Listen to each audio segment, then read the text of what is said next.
Aktivitas perusahaan tambang nikel PT Mining Abadi Indonesia digeruduk warga desa Sagea dan desa Kia, Kabupaten Halmahera Tengah, Provinsi Maluku Utara. Masa aksi yang didominasi ibu-ibu ini menagih janji atau kesepakatan yang sudah dibuat. Kita ini tidak mungkin dia begitu, tidak mungkin dia bikin pertemuan di pusat terus. Massa menduduki dan memblokade seluruh kegiatan perusahaan tambang, terutama aktivitas pembuatan ore nikel ke kapal. Aksi warga dua desa ini dikawal ketat aparat kepolisian.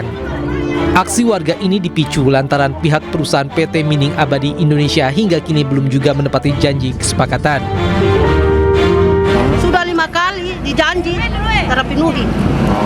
Terpenuhi, Pak. Kalau penuhi berarti kita taruh di sini. Kalau penuhi berarti ibu-ibu taruh di sini. Haknya apa ini, Ibu? Haknya cuma pemuatan. Oh, pemuatan. Pemuatan 1 KK 350. Itu yang kita tuntut karena sopir janjian dari Shanghai. Sementara itu, upaya pemerintah Kabupaten Halmahera Tengah berupaya menengahi kedua pihak dan segera menyelesaikan masalah, sedangkan masyarakat bersikeras dengan kesepakatan awal. Dari Ternate, Maluku Utara, Ismail Sangaji, iNews melaporkan.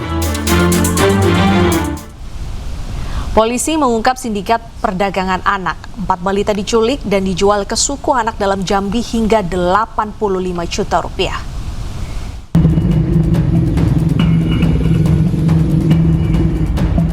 Polres Metro Jakarta Barat berhasil mengungkap sindikat perdagangan anak di wilayah suku anak dalam Sumatera. 4 anak yang menjadi korban berhasil dievakuasi dari kawasan pelosok kampung suku anak dalam. Upaya penyelamatan tidak mudah. Para petugas sempat dikejar sejumlah orang. Bahkan kaca belakang mobil polisi pecah dilempari batu. Terungkapnya kasus bermula dari salah satu korban balita RZ yang diculik ibu kandungnya sendiri dari rumah neneknya di Taman Sari, Jakarta Barat. Setelah ditangkap, ibu kandung korban mengaku telah menjual anaknya seharga 17,5 juta rupiah. Penculikan ini dilakukan pelaku komplotannya yang berjumlah 7 orang. Pada hari Jumat tanggal 31 Oktober 2025, sekitar jam 7 pagi, di mana kami saat ambil dari keterangan, tersangka IJ adalah ibu kandung korban menjemput korban di rumah saksi CN atau tante korban dan saksi RS atau nenek korban dengan mengaku bahwa akan menjemput anak korban RZ main. Namun sampai pada hari Jumat tanggal 21 November, anak korban RZ tidak juga kembali. Lalu saksi CN mencari tersangka IJ. Setelah bertemu dengan tersangka IJ yang pada saat itu sedang berada bersama tersangka TSKN, lalu saksi CN atau tante korban menanyakan keberadaan anak korban RZ.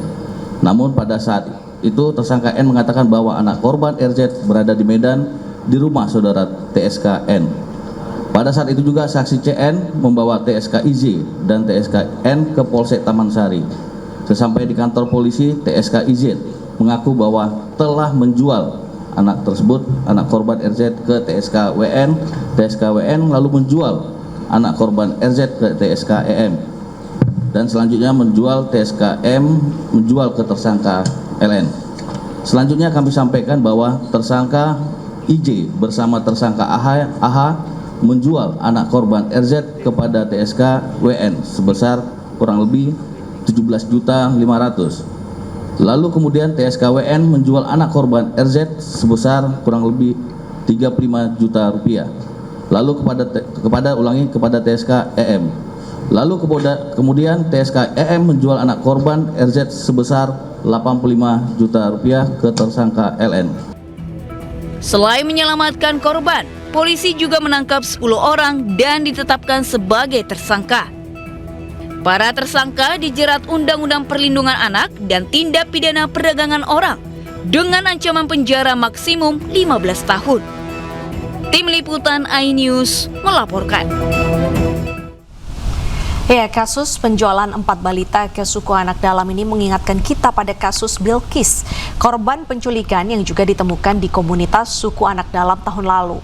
Bocah berusia 4 tahun asal Makassar tersebut dijual seharga 80 juta rupiah.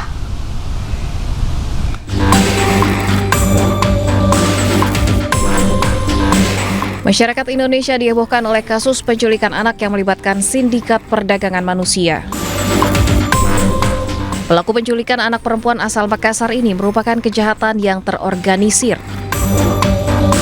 Berawal terekam kamera pengawas, seorang perempuan dewasa menggandeng 3 anak kecil berjalan cepat keluar dari area taman.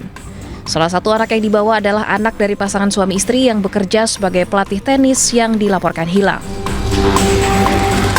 Tim kepolisian bergerak cepat, sepekan kemudian korban berhasil ditemukan di Kabupaten Merangin, Jambi.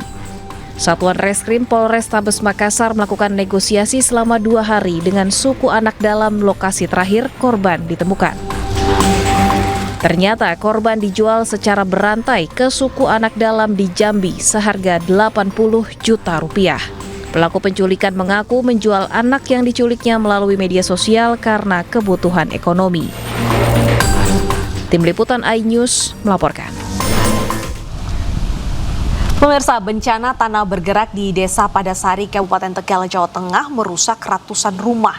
Sedikitnya 699 rumah warga mengalami kerusakan ringan hingga berat.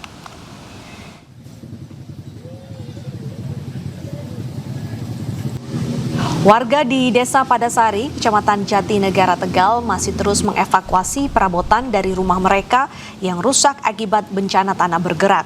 Dengan berbagai cara, warga mengangkut barang-barang mulai dari perabotan rumah tangga dan peralatan elektronik. Akibat bencana tanah bergerak ini, setidaknya 699 rumah warga mengalami kerusakan ringan hingga berat. Sementara lebih dari 2.400 jiwa mengungsi di 8 titik pengungsian yang tersebar di Desa Padasari, Desa Mokaha, Desa Taman Sari, dan Desa Mogaka.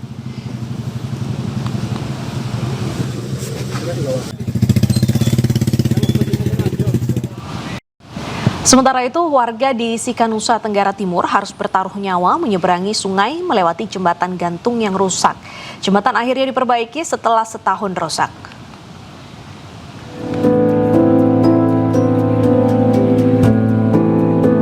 Selama setahun terakhir, warga di 3 desa di Kabupaten Sika, NTT harus bertaruh nyawa untuk menyeberang ke desa lain akibat jembatan rusak. Tidak hanya orang dewasa, anak-anak sekolah pun terpaksa menyeberang dengan penuh was-was untuk bisa bersekolah.